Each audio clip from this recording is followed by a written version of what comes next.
Hey everyone, this is X-Wing here. I'm going to try and show how you would solder up a battery on your own. I'm going to do one simple cell and try and explain how this is applicable to doing your own pack.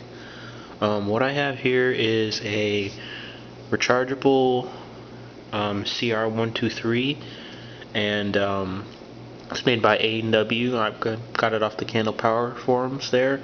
They're really good batteries, rechargeable lithium ion. So what I'm going to do is show you how to use it. For prep work, I took a hobby file and I just scratched up the bottoms of the negative and the positive lead, and I don't know if you'll be able to see it, but I scratched them up so there's something to adhere to. It's good practice, but you can do it without it, but it's definitely easier with it. And then next thing for prep work, before I did this, I smeared on some flux, some solder flux. You can get it at the plumbing aisles. It's really nasty yellow in here because mine is old, but it still works. So what it does is it lowers the temperature you need to solder at, and it gives off some nice fumes too. But and here's the little bit of my solder. I'm actually perched my camera on top of the solder. So the idea is with your soldering iron to I get a nice blob of solder on there. I've already pre-tinned my wire there. I put it on top of the battery cell that I want here, and then I just connect them.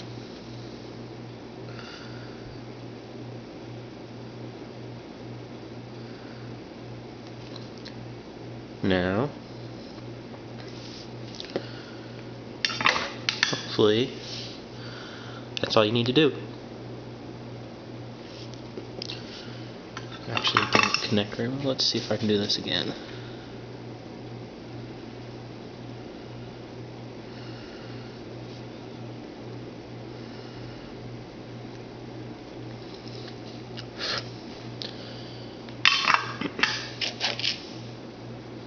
See there?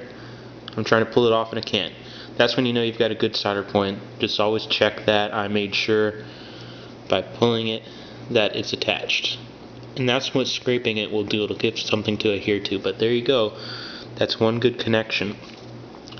Now how this is applicable to making a battery pack is when you make a battery pack, what you're going to do is normally, like if you're doing it properly, you'd have like battery bars, which are basically just copper strips that you use to solder and sometimes even weld them together.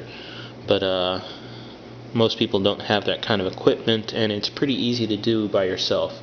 What I do is, instead of using this flexible stranded wire, when I'm attempting to connect batteries from the negative to the positive together, what I do is I get some solid wire, I completely strip it and do the same process. Sometimes I use something to hold it on there, but it's basically the same process. Just scrape it up, put a little flux, and then touch them together with my soldering iron. And it has to be, here's my disclaimer, you should have a nice soldering iron for this.